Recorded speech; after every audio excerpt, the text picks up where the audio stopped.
lagi anak-anak. Salam jumpa kelas 2 Moliska. Semangat belajar. Walaupun sekarang di masa pandemi, tapi tidak mengurangi semangat belajar kan? Ya, ibu tahu anak-anak pasti sudah bosan di rumah ya. Di rumah terus, nggak bisa pergi kemana-mana, ya kan? Tentu juga merindukan Bapak Ibu Guru dan teman-teman, ya kan? Rindu nggak dengan Bapak Ibu Guru? Rindu teman-teman juga nggak? Ya, pasti rindu kan? Yuk. Nah, untuk mengobati kerinduan kalian dengan sekolah, kita belajar ya hari ini. Hari ini anak-anak belajar tematik ya. Tema 1 yaitu tentang hidup rukun. Nah, anak-anak, hidup rukun bisa kita lakukan di mana saja coba. Hidup rukun bisa kita lakukan di rumah, di tempat bermain, di sekolah, juga di dalam masyarakat. Nah, coba perhatikan gambar berikut anak-anak. Perhatikan gambar nomor 1 ya. Gambar nomor 1, Udin sedang berbagi cerita, belajar bersama dengan siapa? Dengan kakaknya, ya, dengan Kak Mutiara. Nah, itu gambar ini tadi anak-anak. Itu contoh hidup rukun di mana coba? Udin dengan kakaknya itu. Contoh hidup rukun di rumah, ya. Betul, pintar sekali. Nah, sekarang perhatikan lagi anak-anak. Gambar yang kedua. Gambar yang kedua, Udin ya sedang bermain sepedaan dengan temannya. Nah, itu contoh hidup rukun di mana? Contoh hidup rukun di tempat bermain ya. Pintar sekali anak-anak ya.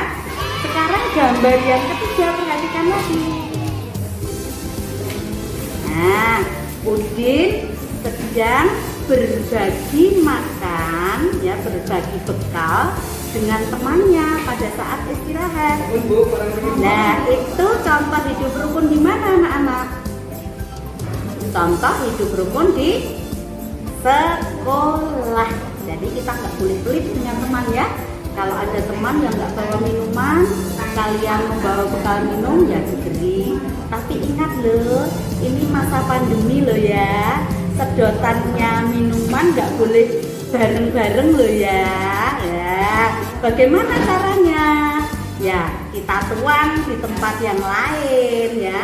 Jadi sebelum diminum baru dibagikan, terus diminum bareng. Ingat ya, kita berbagi tapi tetap menjaga protokol kesehatan ya anak-anak. Nah, yuk lanjut ke gambar nomor 4.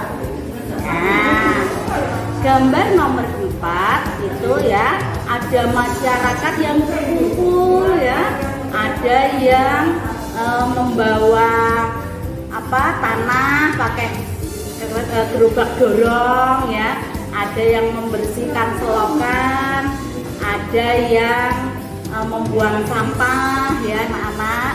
Nah, itu contoh hidup rukun di dalam masyarakat ya.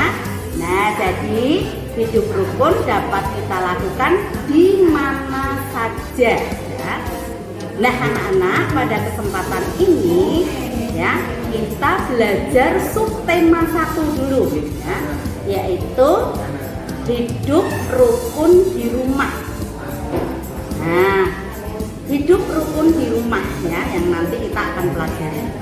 Sebelum berlanjut ke pembelajaran hari ini, anak-anak harus tahu apa toh tujuan pembelajaran yang harus kalian kuasai nanti ya. Yang pertama ya, anak-anak siswa dapat menyebutkan ungkapan pada teks cerita dengan tepat. Kemudian tujuan yang kedua, kalian ya siswa dapat menyebutkan kumpulan objek dengan bilangan sampai dengan 999 dengan benar. Tapi anak-anak, ini kan matematika ya, nanti ibu akan terangkan tersendiri ya, tidak masuk dalam materi sekarang ini ya anak-anak. Nah, tujuan yang ketiga, siswa dapat membedakan panjang pendek bunyi pada lagu anak dengan tepat. Tujuan yang keempat yaitu siswa dapat menyebutkan 5 lambang sila pada Pancasila. Nah, mari kita masuk ke dalam materi ya anak-anak. Tadi kan kita mau belajar hidup rukun kan? Nah, sekarang apa dong arti hidup rukun itu? Ayo, siapa yang tahu apa artinya hidup rukun? Hidup rukun adalah hidup saling menghormati dengan sesama, saling menghargai, saling menolong, dan saling memperhatikan. Tidak cuek ya dengan orang lain, tapi memperhatikan. Nah, sekarang kalau kalian sudah tahu artinya hidup rukun seperti itu, bagaimana anak-anak cara kita hidup rukun? Ayo, bagaimana supaya kita hidup selalu rukun dengan orang lain? Caranya yaitu harus kompak, ya, bersatu, tidak bertengkar, tidak saling mengejek, dan tidak menghina orang lain. Apapun keberadaan orang lain dan diri kita itu mempunyai derajat yang sama di hadapan Tuhan ya. Nah, sekarang anak-anak, contoh hidup rukun kalian kan sudah sering melakukan ya. Tadi kalau di sekolah berbagi bekal makanan, kalau di rumah ya rukun dengan ayah, ibu, anggota keluarga yang lain, mungkin ada nenek, mungkin ada yang punya pembantu, ya harus hidup rukun semuanya ya, dengan adik, dengan kakak, semua anggota keluarga ya. Kemudian kalau tidak di tempat bermain ya kalian hidup rukun dengan sesama teman bermain, tidak boleh curang ya, jujur gitu ya. Nah, tidak boleh saling menghina, mengejek, itu contoh hidup rukun tadi ya. Nah, kalau contoh hidup yang tidak rukun anak-anak, ayo apa coba contoh hidup yang tidak rukun? Kalian tentu pernah ya bertengkar dengan adiknya, berebut mainan, akhirnya ya mainan itu diperebut, satu mainan diperebutkan 2 anak, semuanya ingin memiliki. Nah, itulah terjadi perebutan permainan itu menimbulkan pertengkaran. Akhirnya yang adikmu menangis ya, atau kamu sebagai adik kamu yang menangis, kakakmu yang memenangkan. Nah, itu contoh hidup yang tidak rukun ya. Nah, perebutan permainan menimbulkan pertengkaran, akhirnya ya saling timbul perasaan saling jengkel di hati ya. Adikku menjengkelkan, nggak mau berbagi mainan, seperti itu ya kan. Nah, contoh lagi hidup tidak rukun di rumah.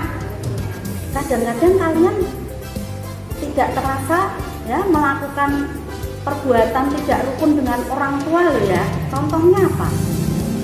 Kalian tidak mau membantu pekerjaan orang tua, itu tidak contoh hidup yang tidak rukun dengan orang tua ya. Kemudian membantah ketika diminta tolong orang tua membeli sesuatu di warung, itu juga termasuk hidup tidak rukun di rumah ya. Kemudian mengejek adik, cengeng, gitu aja nangis. Nah, seperti itu juga contoh hidup tidak rukun, mengejek. Kemudian menghina, itu juga contoh hidup tidak rukun ya. Menghina, mainanmu jelek, bagus punyaku kan lebih mahal. Nah, seperti itu ya. Itu tadi contoh hidup tidak rukun. Nah, anak-anak harus tahu mana yang harus kalian lakukan. Tentunya yang harus kita lakukan adalah contoh hidup yang rukun ya anak-anak. Kalau contoh hidup yang tidak rukun harus dihindari ya. Nah anak-anak, kalian mulai hari ini ya, coba kamu menerapkan hidup rukun di rumah. Kalau dengan orang tua ya nurut ya, dimintain tolong menyapu, yang ringan-ringan saja. Oh, nomor 1 bangun tidur ya, anak-anak merapikan tempat tidur. Pasti semua bisa ya. Bantalnya disusun yang rapi, terus spraynya dikencangkan ya. Kemudian baju-baju yang berserakan disusun yang bagus, selimutnya dilipat yang rapi. Nah, berawal dari kebutuhanmu sendiri. Kalau sudah, baru membantu pekerjaan yang lain, misalnya menyapu ya, menata rak sepatu, menata buku-bukumu ya. Itu sudah hidup rukun dengan orang